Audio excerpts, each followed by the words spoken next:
Well, happy Tuesday, everyone here coming off of the long Memorial Day weekend. Hope everyone had a good time. Coming today, Tuesday, Pat and I felt like it would probably be better than trying to do it on the holiday. And I know Pat was working hard over the weekend. Dorothy's back at school now, so I can get back to talking about USFL football here. Interesting games this weekend. Nothing quite as bad as the blowout that the Dallas Stars suffered last night, 6-0 against the Vegas Golden Knights. But I'm sure we will have fun stuff to talk about today. I'm going to bring in Pat. Pat, how are you doing, sir?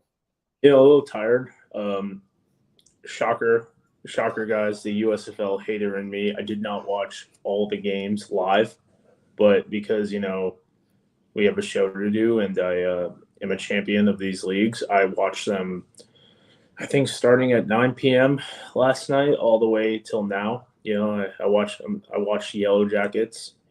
The season finale of that, and I watched all the USFL games until about 20 minutes ago. So I did that for you guys. I was thinking about this. So I was doing a little market research this week, and just obviously over the long. Let me change my microphone here. That would probably help me sound better. Doing a little market research here over the weekend. I think we are the highest view. It's a low bar, but I do think we're the highest viewed USFL either preview, recap, whatever. So the haters that we are, I was poking around the internet this week, and we've had a lot of podcasts drop off after the XFL season. We've had obviously Stefan and Zach and them, and their sports gambling network, whatever. A lot of different guys, but I think we have no off season here. It's no days off. We have CFL starting, but I do think that we are, as much as the haters we are. I just wanted to point that out. So you are doing good work there, Pat. Well, I mean, the haters come out to to boost our engagement, right? Like a view is a view. So if I'm going to come on someone's show that I don't like and to say, hey man, this is the worst video ever. Hey man, it's engagement. Them comments. So Pat, here we are, exciting here, week 7. I just got the standings up here. We'll go kind of week by week and all that. General thoughts here, like you're coming fresh off, having just watched all the games as well. I caught as much as I could throughout the weekend, especially the Gamblers game and the Stars. What did you make of USFL week 7? So I just did my quarterback rankings, and outside of Kenji Bahar, it was actually some of the best quarterback play I think we've seen. Like Troy Williams had an okay game. He was in the back end. Lauletta started out real slow. I think he was 2 of 7 in the half in my notes I have right now, or before the half. Obviously, DeAndre Johnson getting hurt not only hurts the team in a tremendous way, but he's such a fun player to watch, and I've seen a lot of improvement from him this year. So it's really sad to see that. Michigan gets back on track. Some breaking news on that. He was removed from the roster, and then newsroom James Larson, got it direct from the source that he was released. So there's an open quarterback vacancy there. So that's kind of a little bit shocking, I guess. Who was? Yeah, say the you didn't say the name. Oh, excuse me, Eric Barrier out of Eastern Washington. He played in 2 games last year. He's way more athletic. Comes from that Mike Leach air raid type offense. If you're a CFL guy, same school as Vernon Adams, same type of player, same type of offense. They both came from Eastern Washington. So, I mean, that's kind of sad. But, Josh Love, it's been put up or shut up for him the last 2 weeks with Carson Strong out. He had a decent game last week. This week, he obviously won Player of the Week. Magoo Magic continues the role. Obviously, Cole Kelly with some big-time throws while getting hit. Not the sexiest stat line, but he made the plays when it needed to happen, and that's why, Memphis is in second now. Our boy MBT, showing some fatigue, man. Like he's making some great throws, and he starts off so hot and then cools off. I don't know if that's a script thing. I don't know if that's John DeFilippo getting outcoached by John Chavis and Skip Holtz on the Birmingham side. But I mean, MBT keeps him in it. West Hills, their running back, looks really fatigued to me as well. I'd like to see more Anthony Jones, their backup. Not because I think Anthony Jones is better than West Hills, but because, the guy's been getting the rock almost 30 times a game. People don't realize how much of a thanks, Chris. How much of a how much like he does in the receiving game as well. And those hits add up, man, especially if you're going out for a pass and you don't, get the reception, you still get a little nick. You're still, putting max effort. So it is a little bit disheartening to see some guys just, trail down. I think Wes Hills was a CFL guy as well. So, maybe there's some fatigue of that, but I know you talked to Trey Watson 2 weeks ago. I talked to him last week, and we talked about a little bit when I talked about him with Trey about CFL to this, but off camera Trey was like, man, I'm just I'm trying to get back to the NFL, et cetera, but like I wasn't 100%, man, and I'm like, yeah, I don't blame you. Like you did May, and then training camp in May to playing almost 10 games in the CFL, and then January camp starts at the XFL. So like you got to take into account with a couple of these guys, especially Hills and MBT as well. And you can even throw that bone to Sage Surratt, who was injured last year and then comes into camp as well. Granted, a little bit more advantageous for him, but he probably wasn't 100% a couple of weeks ago, despite what his statistical output was. So I think we're seeing some fatigue by some guys who have been in NFL camps, XFL for 5 minutes, CFL last year. We're starting to see some of that, in my opinion. But the story of the USFL is the strong South versus a weak North. It was vice versa in the XFL. So I'm very curious to see. Obviously, the tiebreaker was put out by USFL on Twitter. Eerily similar to the counterpart, but in the end, it is football, so it doesn't get too complicated when it comes to tiebreakers, right? Yeah, I did like the USFL. It's interesting when they had the kickoff thing with the NFL, the big vote last week, and there was a lot of XFL kickoff talk. We had a lot of USFL like, hey, we also have an interesting kickoff too. And now I think that they're like, oh yeah, the tiebreaker, like that went pretty viral with the XFL. Like we need to post that as well. Yeah, I mean, these leagues, football is football when it comes down to it. I like the XFL kickoff for the XFL. I don't know about it for the NFL. Sometimes the USFL kickoff is just too much. It seems like the ball is starting at the 45 all the time, so maybe it inflates the field.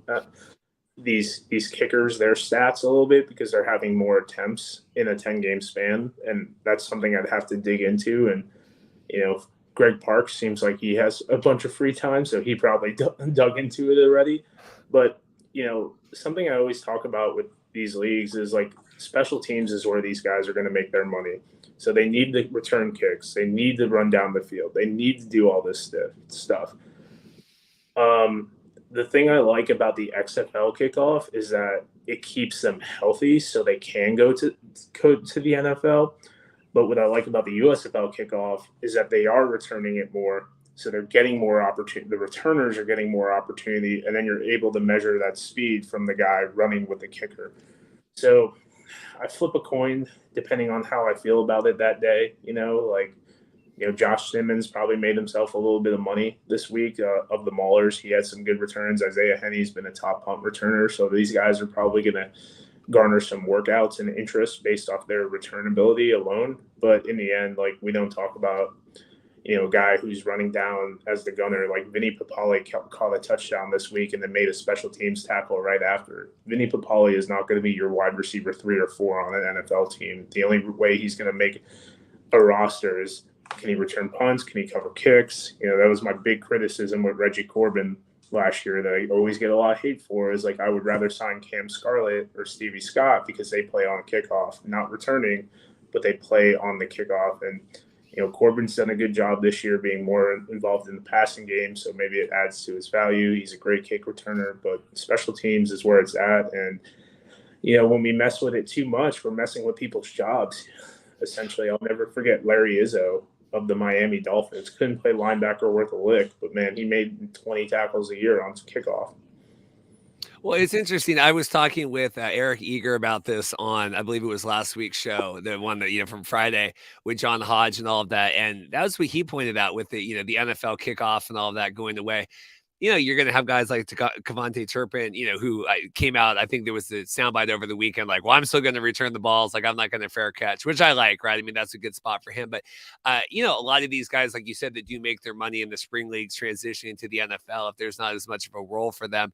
The other note I had with you're talking about, McLeod looking tired, West Hills. I had a back and forth with one of the YouTube commenters this weekend because they were upset that the XFL wasn't allowing players to opt out to the CFL, right? It's only to the NFL. And he goes, well, I thought this was a player league and I thought whatever. I'm like, it's not sustainable for most of these guys to play that many times, to go from XFL to USFL or whatever to CFL back to the NFL. Like, yeah, I mean, there's, certain cases, Darnell Sankey, could do the CFL or whatever we want to do that way, but it's just not sustainable to have 80 of these guys transitioning through the calendar all year, if that makes sense. No, and I didn't read your comments specifically. I know I left a comment, but John Hodge was completely reasonable about wanting the one of these leagues to fail. Like, they're losing American talent, and like, if you're a Canadian nationalist, that's great. Like, I'm not knocking on anyone for wanting to champion the Canadians to play in the Canadian Football League, but like, there's just a lot of football players kind of in this weird purgatory of like, what am I doing and whatnot. So like, we always champion. There's approximately 1,600 jobs right now for just staff and players and coaches and all that goofy stuff, and that's great. And I'm uber about that. But on the plus side, like, some of these guys are getting cut, release. Like, hey man, you got to think about your body, like, not, and it comes down to financials, and Trey and I talked about that as well. But it's like, if money's important, but man, you're gonna make an extra 10 grand playing in this league and then be done for your career because you blew out your knee because you're not recovering. Like, you hear stories about vets in the NFL, like, they don't practice till Friday, because they're literally off their feet, and taking Toradol shots left and right. And, I get it, man. You got to do what you got to do. But some of this league hopping, while I get it, a guy like Kyle Sloter is going to make a little bit extra money this year because of it. But in the end, man, it's like, it's a little bit scary for these guys' health, 100%. Let's go through some of the games. I'm sure we'll get some other stuff here. We'll talk about Stallions Breakers coming in here. I think the biggest news of the weekend is McLeod no longer a bearded brethren. What is it? Was this like? First of all, the Marcast curse is definitely a thing. I posted this over the weekend. McLeod has not won a game since appearing on the Marcast. Meanwhile, Ben Holmes, famously now of the Toronto Argonauts, won a Grey Cup, no showing my show going on that way. But McLeod shaving, it was like when Julio Rodriguez, like when he was cold a little bit earlier this season for the Mariners, he wouldn't wear his pants up anymore. He would wear the full length. He wouldn't show his stockings when he was batting, like trying to, okay, I got to get my mojo back. Is that McLeod? Like, what is going on here? I mean, you got to do it's cool until it's not, right? With the beard gang and whatnot. Obviously, it's a little bit hot in Birmingham. You think that's it? It's a temperature thing? I mean, maybe he tried to trim it up and it messed up. Like, I mean, McLeod, he's got a good set of hair on him, so I'm sure he's got decent, Nordic genetics, which, I think his middle name's Balthazar or something. Yeah. McLeod, I wrote an article on him for your site, but I mean, he's got good genetics. That beard will come back. I don't know, man, what's up with these breakers. Like, he's not playing that bad. Like, he goes through growth spurts, but I think he started 4-4. Yeah, John McLeod, John Balthazar, Bethel Thompson. That's a phenomenal name. 88. Yeah. Not that much younger than me. I mean, I'm an 86 baby. McLeod and I are practically the same age. And I think his grandfather's name is like Wilbur Moose, and he was like an Olympic shot put. Yeah, go on the Wikipedia page real quick. Okay. Wilbur Moose. Yeah, Wilbur Moose Thompson. Yeah, dude. I've done a lot of MBT research, but I mean, dude, he put them in a position to win this week, man. Like, I don't know how much of the game you caught this weekend, but this one, like, he's driving down. They had like, they got the ball to 20. I think it was like 40-something seconds left or something like that. And, he threw a dime to one of his receivers that got ruled incomplete, then threw another dime to Jonathan Adams that, set them up at like the 40 or something like that. And the pocket broke down on that Hail Mary. He threw an interception. That was the big bugaboo. That was the big bugaboo on the last play of the game. But the guy's battling out there, man. And I mean, he's not playing with the best offensive line, and like I said, Wes Hills is a little bit haggard. He had 20. Well, he's got 20 attempts this week, probably another 3 or 4 receptions. I mean, I think he had like 90 something all-purpose yards, which is probably his lowest output, which is scary. But I mean, it is what it is. His receiving core is fine. I think that offensive line just needs to give him a little bit more time.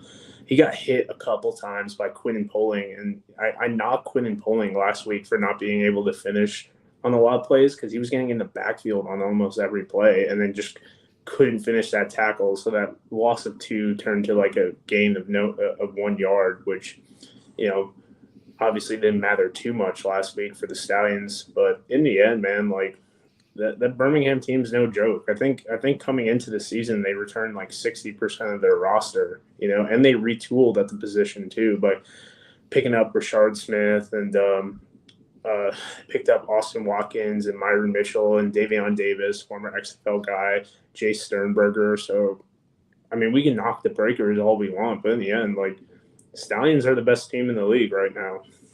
Well, it's crazy because, here, obviously coming off of last year in the championship game, and I think there was a lot of lamenting here at the beginning of the season and what's going on. And they started slow here, but, Magoo looks like the real deal. Obviously they're not asking to do as much as they are with McLeod here, which is crazy.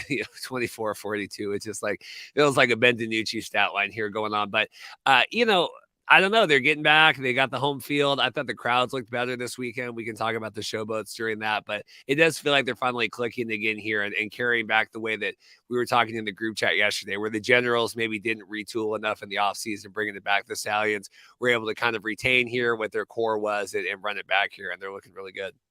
Yeah, and there was 2 special teams blunders for the Breakers. I don't remember if they cashed in on both of them, but I know they cashed in on one. It was one on a fumble on the kick return and then a fumble on the punt. I mean, special teams is always a big deal, in my opinion.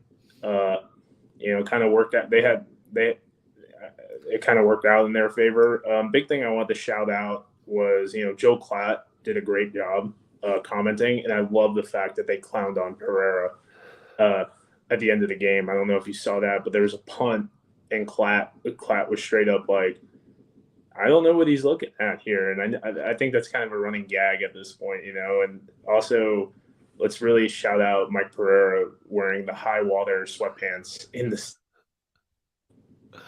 We lost you there. You cut out for a second. Where Mike Pereira what? Was wearing the high water like sweatpants, jogger sweatpants in the studio. It's the thing. I don't know. Mike Pereira gets like heel heat on the show. I don't really understand that in the way that I don't think Blandino does. It does seem like Pereira. I mean, it seems like we commented last week. I mean, every time I'm watching the games, they're arguing with him about something. They're saying he's not seeing it right. Yeah, I mean, I think they had the what is a catch situation towards the end of the game, but there was a down punt by Kobe Wadman that was at the negative inch line, and it clearly looks like the receiver. Like, I have football with me, and it clearly looks like he had the football like this when he tucked it back before he touched the end zone. But Pereira called it a touchback, and I mean, it made the game more interesting. It came down to the final seconds, obviously on an MBT heave, but I mean, regardless of that, Klatt's doing a great job. Like, he's uber enjoyable to listen to. He obviously knows what he's talking about. How do you feel? I know last year there was a lot of criticisms for some of the USFL teams, and even this year, people, they sound sleepy, and I know they're not flying them in all the time and all of that, but we've had a lot of ESPN like, we don't like this when it came to the XFL. Do you feel like the USFL commentating is better or worse than the XFL? I think it's better because they mentioned the betting a little bit less. I mean, like that was my biggest like concern. I think you see it the over under on the thing when it shows up on the little on the score tracker or whatever you want to call it, on the scoreboard. But like, I mean, Fox is putting out like their A team, if not their A team, their A- team, while the XFL with ESPN was putting out guys and gals who are like in the up and up. And, Jack Collinsworth last year was a guy, you got Cameron Hayward. He's been doing games here and there and whatnot. But, I mean, Jack Collinsworth's no scrub.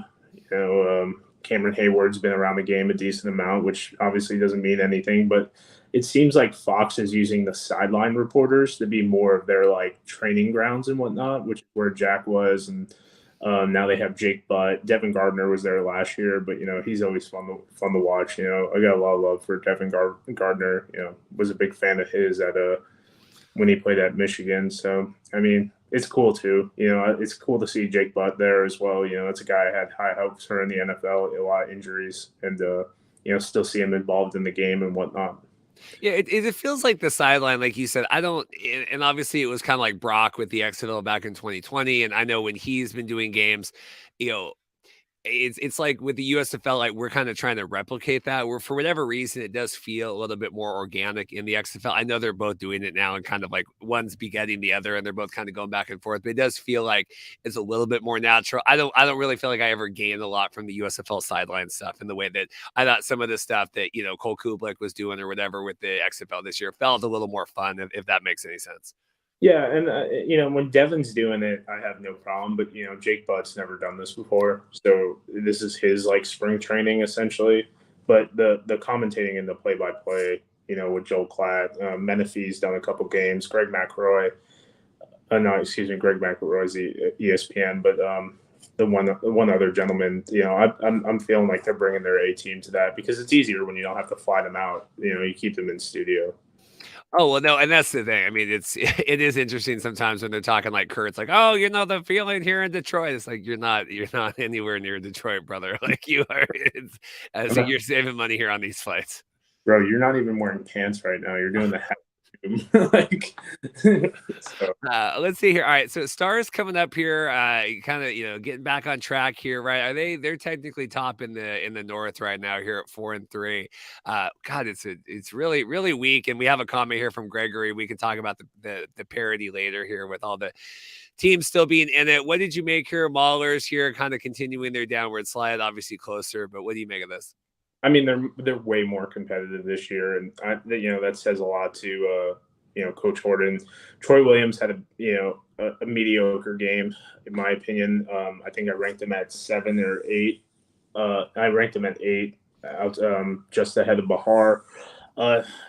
Dynamic on the rushing attack, obviously, but he was their leading rusher. Usually, what they're pretty good about doing is getting London to that 30-40 yard range, Groshek to that 25 to 30 yard range, and then Williams kind of does the rest. Cookus looked a lot better. He only got sacked once. He got hit a decent amount, but I've said before, I'll say it again. Like the Stars have one of the better receiving cores in this group. Anytime you got Corey Coleman, regardless of his NFL career, he's still a first-round pick for a reason. I think he took one for like 55 yards or something like that. It was great to see him continue to succeed. A little bit too much rushing for Cookus. I think he was like almost 30 yards or something like that. I'm really worried about his health still, but they were able to keep him upright just enough. Colburn had a good coming out game, really leaned on him, some tough rushes as well. But the Stars are probably going to win the North. They're probably going to go back to the championship, and that'll be their 5th time.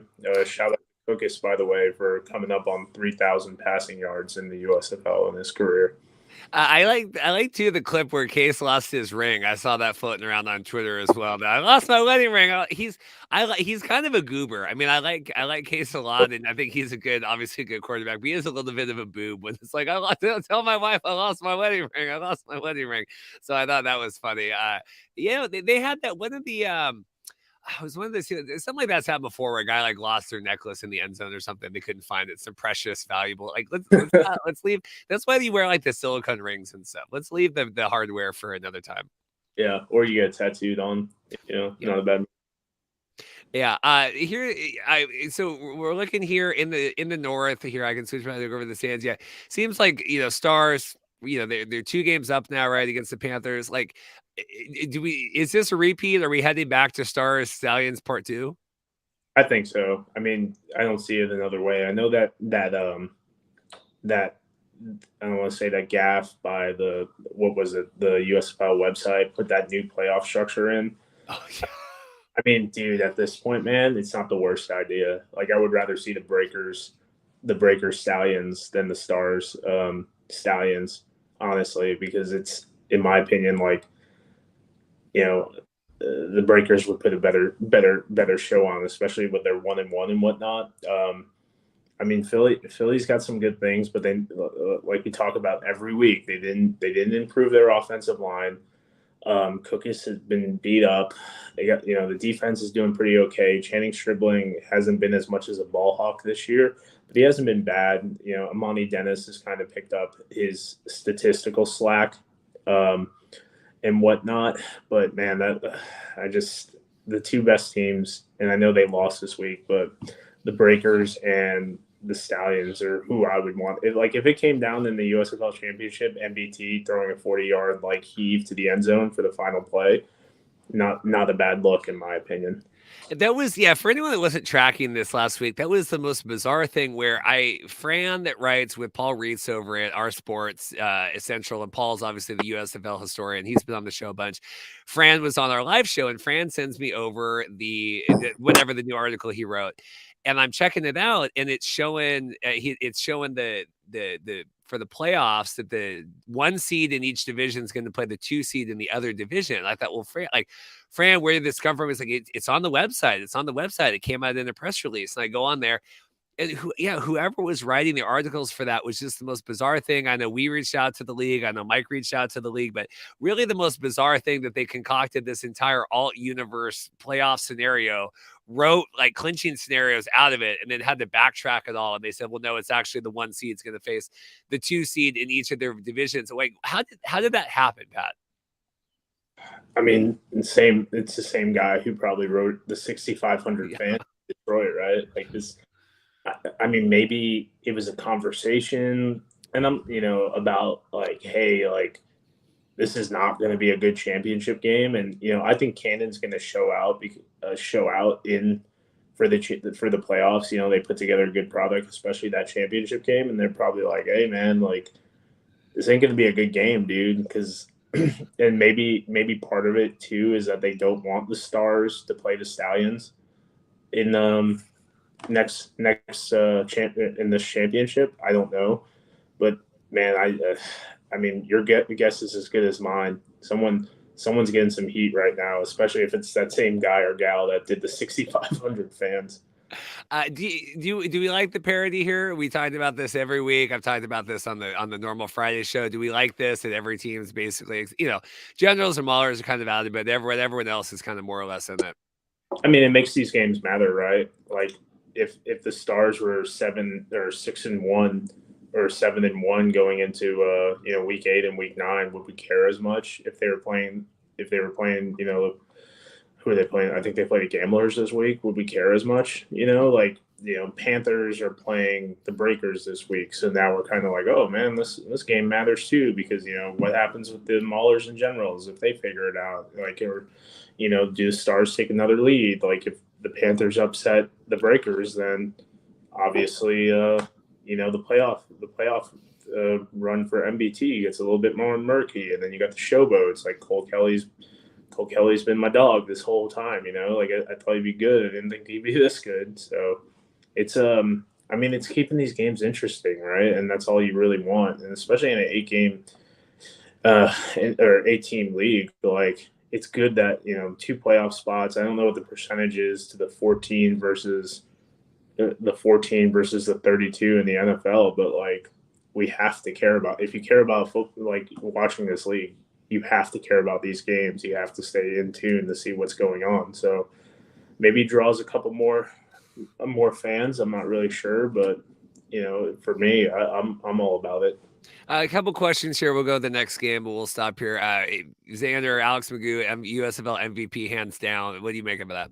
I mean, he ain't wrong. Every time I post a QB ranking, Xander's in those comments saying that he's MVP. So, I mean, Xander, you're not getting any hate from me on that. I definitely agree with you. It's not only what he does with his arm. It's moving around, creating that extra time. Sometimes, like they said, he does too much, but I mean, he's making plenty of plays, and he was robbed of there were 4 bad drops So his stat line's even a little bit deflated. Like Adrian Hardy dropped a pass, Chase Sternberger dropped a pass, Deion Kane dropped a pass, and then Michael Petway slipped and he couldn't reel in a pass. So it would have been like a 22-yard first down on a first and or a second and 21 or something like that.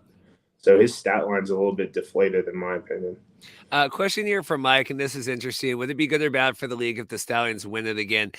My comment, then we'll go to Pat. I think ideally you would like to see another team win just to kind of get that rub off of it. I don't feel like Birmingham has been as hot this year. I feel like it felt like they got burned out last year and going to all the home games and the 10 asking everyone 10 weekends in a row to kind of do that. Hasn't felt like they've got the rub. I do think you would like to have, Philly wins, and the next year we're moving Philly into their home market here. Gregory has a comment about that, right? Moving the teams in, but you would like to see that, like let's get Houston, get the rub, or kind of whoever. What do you make about that in terms of Birmingham winning again? In agreement, like I like Skip Holtz a lot. So from like a personal standpoint, I'd love to see him win another championship. But if he does that, he'll probably get some calls of coaching. I know he was connected to UAB this year. My thing would be I would really like to see Detroit or Memphis win, or Michigan or Memphis win, just because it is, a hub city. But I don't think what you're saying is outlandish about, Houston winning. People in Houston are like, oh, we have another football team. This is pretty cool. And then it might motivate the USFL. So like if next year their goal is to get,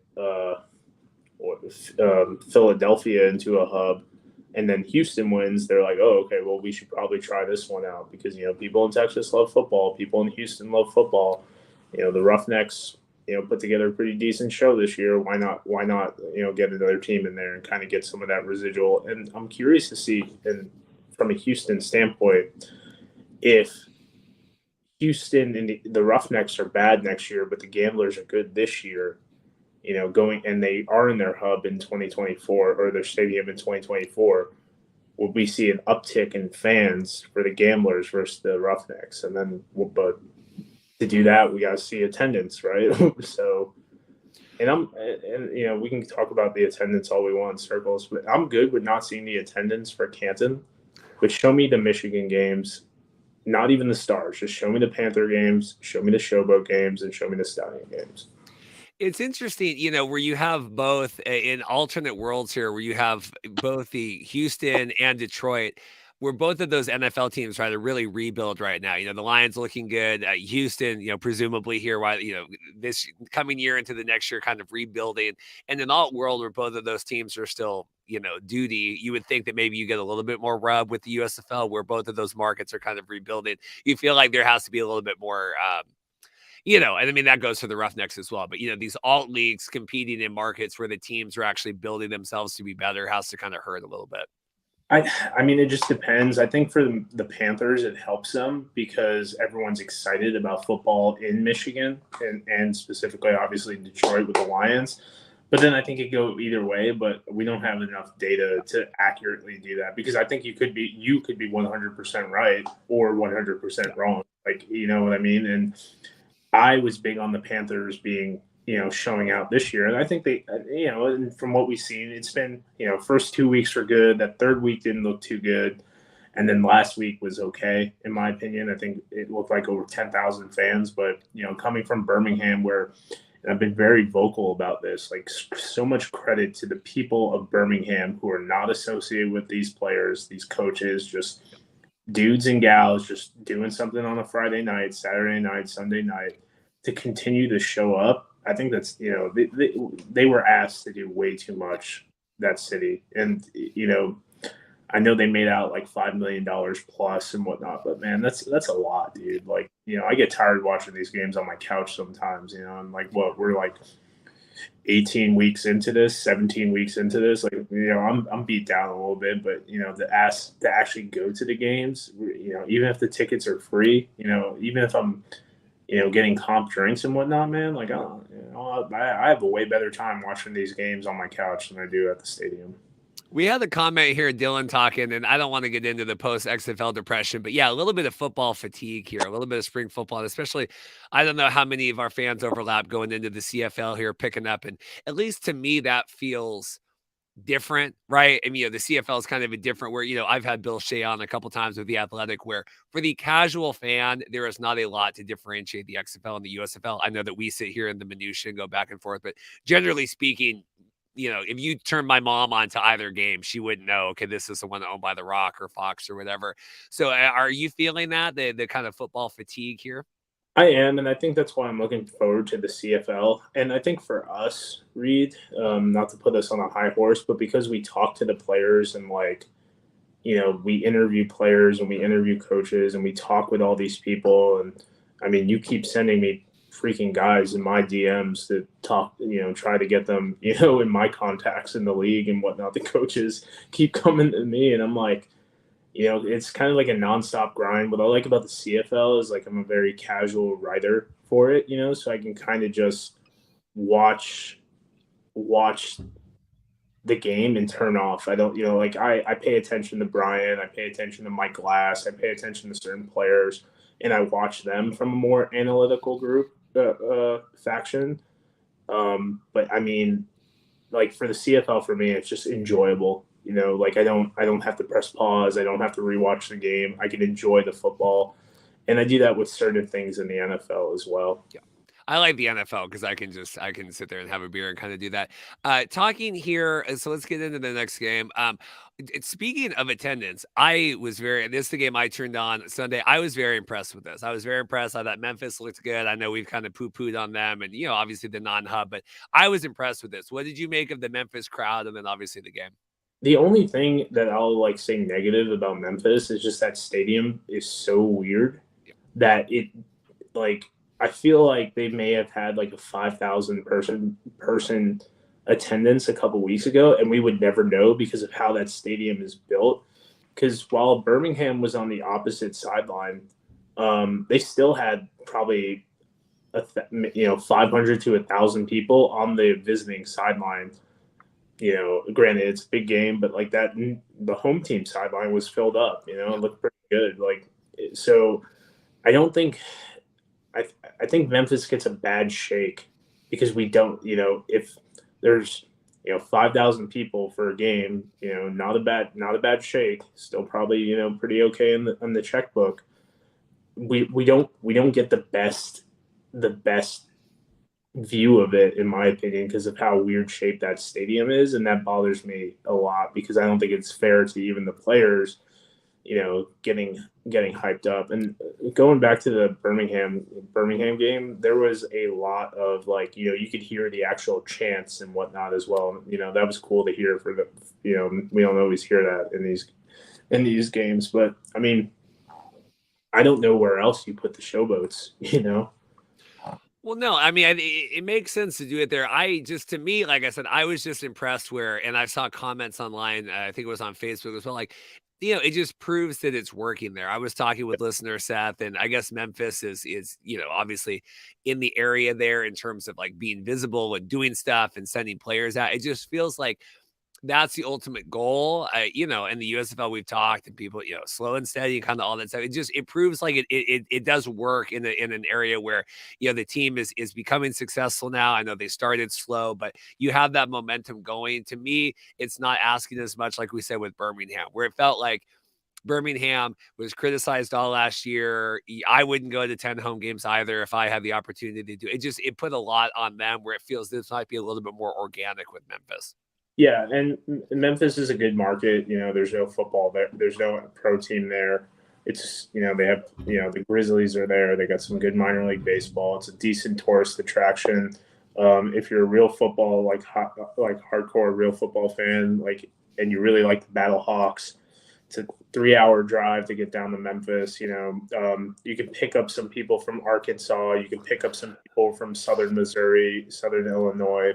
So there's semi-attraction for people to go out, get shifty on Beale Street, and then go to a football game. They can get that because you go to, I used to go to Memphis Redbirds games a lot, when I lived in Southeast Missouri, and it's, 2.5 hour drive for me, 2 hour drive. And it's let's go have some decent barbecue, go see a site, and then go to a game for $15. Like, so you can pick up some casuals as there as well.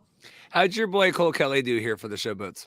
So spoiler alert, I ranked him at number 2. Not the sexiest stat line. He had 50% completion percentage, but he made 2 tough throws for his touchdowns, and that touchdown to Derek Dillon, he got rocked on. And delivered a good pass, and Dillon did the rest. I mean, and some of these receivers in the USFL, man, like a lot of these receiver rooms are high quality, like guys that could I'm more impressed with the receivers in both the XFL and USFL than any other position, honestly. And I mean, the chips were on the chips were on the chips were on the table, and he delivered, man. And that's all you can ask, especially with all, and I'll straight up call it, all the BS that we saw with the Brady White thing. And yeah, I get it. He's from Memphis and whatnot. To see him kind of, I don't know if he was an afterthought per se, but kind of have to be inactive for a week. They let Ryan Willis play a couple snaps, and I like Ryan Willis and everything like that. But I mean, Kelly's better, and Kelly's playing, and I don't know if he'll get another opportunity in the NFL. He was with the Commanders for 45 minutes, but I definitely think, like, if the chips fall, he's kind of got that Jalen McClendon vibe of he played a lot more in college than Jalen, but he just needs another year in this league, and then we'll really know what type of quarterback he is moving forward. I didn't like the Showboats, but because now they're on their big like undefeated streak, and they said, if you weren't with us at 0-3, you can't be with us at 4-0. And I was like, I don't like. Normally, it's like, if you weren't with us, then don't be with us now. But it was like, you can't be with us. I'm like, I would take any fan that I could get on the Memphis bandwagon right now. I wouldn't be telling anyone you can't be a fan of our team. Yeah, I mean, a little bit of alienation, right? But it is what it is. It makes her a good tweet, and we're talking about it. So it did its job, right? Yeah, Mark Thompson here, 13 attempts, 42. He's really feels kind of like that's Houston's kind of game plan here. I don't know. It doesn't feel like they have much more depth on that. Well, Kenji Bahar, man, he was doing such a good job moving around in the pocket and rolling out. And I know Josh Peterson had a pretty good game, but they were really hitting a lot more drag routes to Justin Hall and the screen passes. And I mean, it just couldn't get it done. I think he had five passes deflected at the line. One of them led to an interception. In a couple of them, it looked like his arm angle dropped a little bit. So it's like, man, he's trying to find those lanes on the mesh, maybe. I'm not sure. But there were a couple where he like cocked it back a little bit, and it still got deflected. And he's not a short guy. I think he's 6'1", 6'2". Like, it was maybe more about John Atkins than anything else, but it just seemed like there was a hand on the football every 5 minutes that every 5 attempts that Bahar dropped back on. It was impressive from the defensive line, and they were getting plenty of pressure all day on this poor kid. So he couldn't really take that next step, and he's been improving every week, and this is probably the worst game he's played this whole year. That's good. I know Anthony lamenting here, Gamblers, that that's the team he covers, right, for the news hubs and all of that. But they're still in it here. It feels like Memphis is on the upswing. Todd Haley's certainly not going to be yelling at anyone on the sidelines after this one.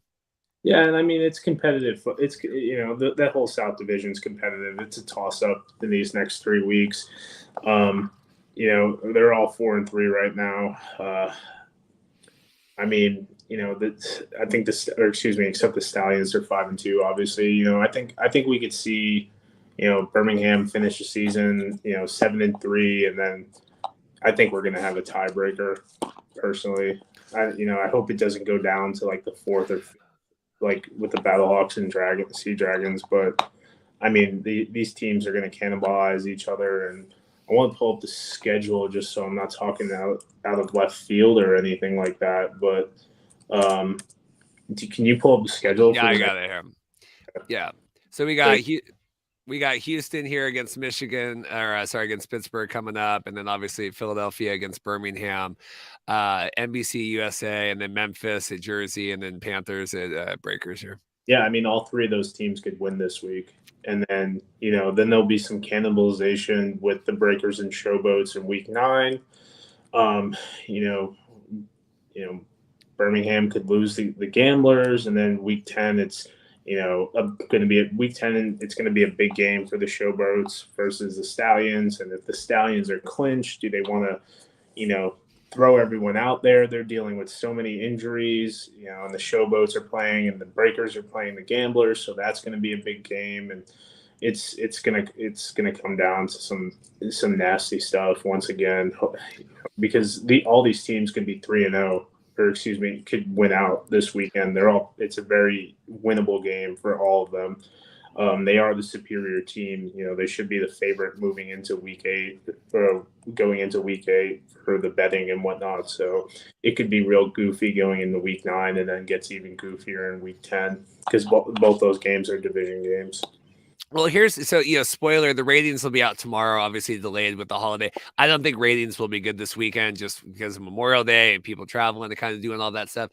I do think, though, in terms of scheduling, and I think the time slots and the networks matter far more than the games, but I do think they're fortunate here where the Birmingham New Orleans game, I think, will be the highest viewed, just because that's, that was the one on NBC here, kind of more in the good slot. But then if you go here to week 8 with 3 of the games, but especially with Panthers at Breakers, that's going to be a good game on Fox. You have the Stars at Stallions, that's going to be a good game on NBC. I think that at least and they can't flex these, or they don't seem to want to, but at least I think they're benefiting from, if there is going to be a viewership boost with any of these games, I think that some of the better games happen to be in those time slots.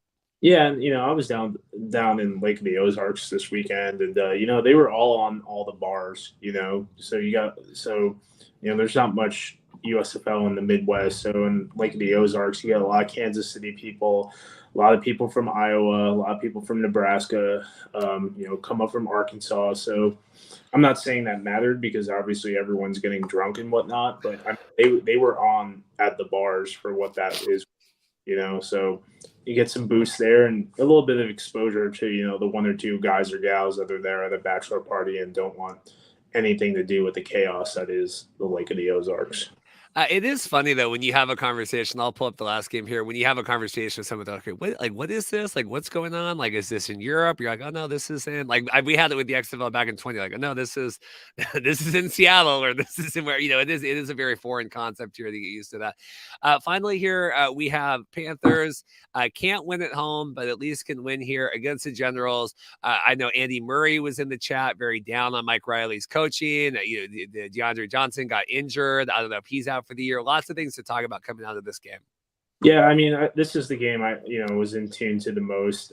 Big shout out to Reggie Corbin. He only had 78 yards rushing, but I think he had 4 or 5 receptions. He was running very tough. Like, he was doing a lot more grinding, taking that Stevie Scott role. I think the give me the damn ball thing is kind of played out at this point. Like, he's averaging like 40 yards a game, 45 yards a game since he made that comment in week 2 or 3. But in the end, we saw from Josh Love and the offensive coordinator, Eric Marty, a lot more of these dig routes and mesh routes and whatnot that, sprung Trey Quinn a lot. They attacked the seams once again. So, I mean, it seemed like once Love got comfortable in that second half, he returned to the prowess that is, his week 1 offensive player of the week. He looks overall much better than he did last year. Very curious to see what's going on with Eric Barrier. The last 2 weeks for Josh Love were kind of his make it or break it. We saw a lot of improvement last week, being able to play the game the whole game. Strong was out, with his knee injury and whatnot. But on the other side, there's an open quarterback vacancy, for a guy. So we'll probably see Brian Lewerke up. I mean, Michigan stays ties to these Michigan players, so don't be surprised to see a guy like Anthony Russo, Connor Cook. I got goofy with this one. Ryan Mallett, a 2021 Spring League guy, to maybe get a call, because Mallett's coaching football right now. So, he's a high school head coach in Arkansas, I think. So wouldn't be surprised to see maybe he comes up for 2 or 3 games, just to put on some shoulder pads for a little bit.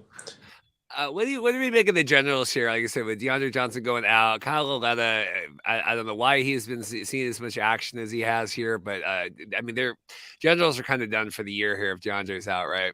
Yeah, I mean, man, this poor guy, man, this poor kid. I love this kid. He's, I know Mike Mitchell was a little bit critical of how babied he's getting and whatnot, but he's so dynamic in that three-headed rushing attack that we talk about every week. To see him get hurt on a rushing attempt, it just kind of breaks my heart. But this Lauletta is just, we know who he is. He should be in the USFL or the XFL. As long as he wants to play football, I think he should have a job, but as a backup. So, and there's nothing wrong with that. And, he's probably a financial advisor on the side, or selling insurance. So he's probably living a pretty decent life. But in the end, I'm done with this dude. I'd rather see Prue Cup play because at least Prue Cup is shifty and whatnot. Like, Lauletta is athletic, don't get me wrong, but Prue Cup's a lot more fun to watch. He's a little bit more Fran Tarkenton-esque, and he's a bigger guy. He might roll someone over as well, so it'd be a good highlight.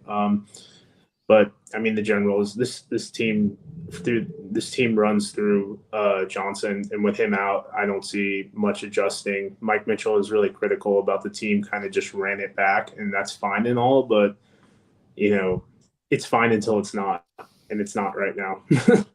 Well, that's the thing. It just feels like they haven't. We talked. They lost some guys. My microphone's breaking here. They had some guys. It doesn't feel like they did enough in the offseason to kind of replenish that. Sad here. I mean, Generals were one of the kind of standout franchises last year, and certainly one of the more recognizable franchises. You would like to see them, performing better here, but certainly it seems like they're done for the year.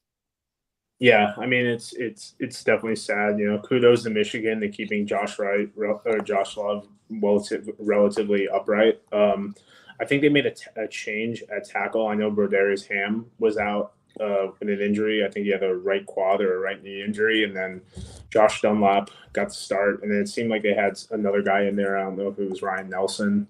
One of their reserve offensive linemen came in, but in the end, I mean, they played a pretty clean game as best as they could. They have 2 roster spots open. Ish Hyman going to the Maulers now, so very curious to see what they're going to do with 2 roster spots. Obviously, one should be a quarterback, but we'll see. I know a lot of people were really excited, and I see him up there. Warren Newman, their wide receiver, but he's been kind of limited. Not really getting as exposed as we'd like to see, and more touches. So overall, really curious to see what's going on. Alonzo Moore, 30 years old and still making plays, man. It's fun to watch.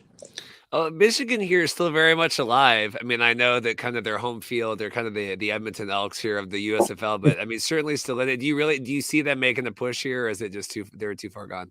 I mean, they're in that second spot, like who's going to take it from them? You know what I mean? Like who's going to take it from them? Like, Troy Williams is good.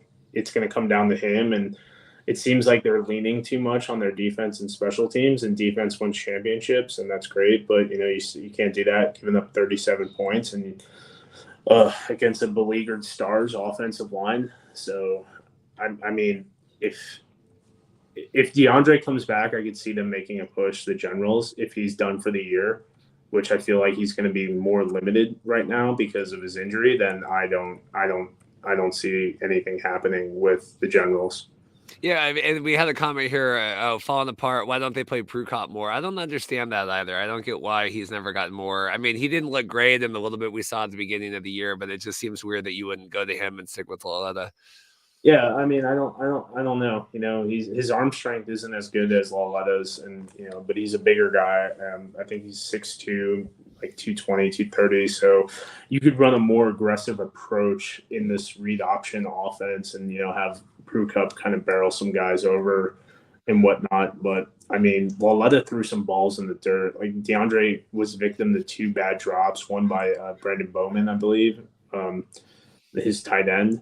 But I mean, like Lauletta kind of turned it on in the second half, but he was like 2 of 7 going into halftime. So I mean, the Michigan game was pretty low scoring initially, and then they obviously won 25-22, but I think it was like 6-3 going into halftime. Well, here we go. We'll start putting the airplane down here. Get the landing gear out. What did you make of this week? Last week I feel like people were down and the gameplay wasn't as good. Obviously, the games are a lot more competitive this week. Thoughts on USFL Week 7 as a whole? I mean, it's kind of a shame that during Memorial Day we saw some of the better playing, and whatnot. And I hope there's a lot of people in these bars that I was, running around at. That saw the game and maybe got a little bit more exposed and whatnot to the USFL. And, obviously that might be a national thing because, people love football, Memorial Day weekend, all that good stuff. But, I think the ratings will be down, and I don't think that's a USFL problem. I think that's just the nature of the beast when it comes to everything like that. And I don't think, people who want to troll the USFL, they're going to either way. But, it's funny, you see the ratings might go down, but the attendance was up, so it's kind of like, what are we doing here, whatnot. But I mean, as far as the actual product on the field, I'm pretty good with what I saw. Like I said, it was some of the better quarterback play I've seen in a while. And the games are all competitive right now, and that's really the biggest thing. So maybe if you didn't watch the game in week 8, you turn, Fox Sports app on or whatever, and you're like, oh, these games matter in week 9? Okay. Didn't watch it in week 7, but they matter in week 8. You might get a little bit more giddy about it, Yeah, we had a comment here, Mike. Not going to lie, with the holiday weekend, I had no issue skipping the USFL. Just watched YouTube highlights this morning to catch up. May do that more often moving forward. Mark here says, haven't watching USFL live, pretty much record the games and watch them at my own pace. That's the challenge. And I was talking with Dorothy about this yesterday, that, the biggest ratings issue for the USFL, we talk about the XFL, March Madness and all of that. USFL here coming into May through June into July is just weather and people doing anything else outside than watching TV, where the CFL, they really have their schedule, where they go June, July, August, kind of through November. It's built where you can kind of not watch the summer games if you want. That you could turn on the CFL schedule Labor Day and kind of know what you need to know for the rest of the year. Where the USFL here going their playoffs into the summer, it really is, the gameplay is peaking at the worst time where people are going outside. You know what I mean? Where the CFL, they kind of understand that. And they're like, okay, well, it's almost like a modified preseason, or it's like season part 1, and then you can come in. Where the USFL, it is harmful here going into summer with the games. So we've been very critical about, and I will go on a little journey with me real quick. We've been very critical about RJ Young and his interviews, that he's essentially given this platform of X amount of people and he only gets 400 views, right? Yep. His platform. So I'm on the USFL YouTube channel. They have 25,000 subscribers. RJ Young did an interview 3 days ago with Corey Coleman, and guess how many views that got? And there's a point to this. I got 125. 396. Okay. So the USFL, which is probably over 400 when you actually look at their analytics. The USFL posted 1 day ago, Birmingham versus New Orleans, 18K views on YouTube. Good for the highlights, yeah. Yep, for the highlights. 17K for the Maulers, and then they haven't even had it up for a day yet. And they're at 15K for the Panthers and 16K for the Showboats on their highlights. And then if you go into the week before, everything's over 20K for their week before. So people are caring about this enough, you know what I mean? They might not be fully invested in it, but I don't know if it's the algorithm, which obviously it probably is to an extent. I don't know what their watch times are, go down that list, but it's getting engagement. And I don't have the XFL, highlights up because I think they're on ESPN, which is not fair because ESPN has millions of subscribers. Oh, we lost Pat there for a second. We're good. All that stuff. But in the end, like, we're seeing an extremely like interesting product and whatnot. So people care more than we probably think, I think that the people that watch shows like this, I tend to be more XFL or CFL focused. I think that the USFL fan base, and there's certainly hardcore fans, and Gregory's in here talking that he went to 30 games to protect. Like, that's phenomenal, right? We love Gregory. He comments a lot, but I think a vast majority of the USFL fan base is a little bit more casual in terms of I'm going to watch the games when they're on. Then obviously you get the okay, we're going to seek it out on YouTube. But then people that are actually going to watch shows like this, I do think tend to be lower. I think the CFL engagement online might be a little bit higher, and then obviously the XFL. Take that for what it is. USFL and XFL are different products, but I think the fan bases are different. Max must have woken up from crying over his Dallas Stars loss here. Often niche content, ESPN forums less well. Also just people don't like RJ Young. I think that RJ Young is known for a certain brand of football, and I think that that's not the USFL. And I think that if anything, we've learned going through the XFL season, just having a large number of subscribers on YouTube doesn't necessarily equate to a high number of views. Oh man. Anything else from you, Pat? Yeah, I mean, if we got 5 minutes, I'm looking at the XFL YouTube page. 80,000 subscribers. They posted their season recap a week ago, 2.2K. Championship highlights. 133K. I mean, that's impressive. But that's a championship game. People are going to be searching that up. Playoffs. I mean, it's not terrible. You got to dig through it. I mean, obviously, they post all their press conferences on there and whatnot, and have Player 54 stuff. I mean, that's something I could research later because it's going to take me way more time than anyone really has. But I mean. It's doing something, right? Yep. But we talk about content, like I put out these USFL quarterback rankings, and I'm going to keep doing it. But we talk about it all the time in circles.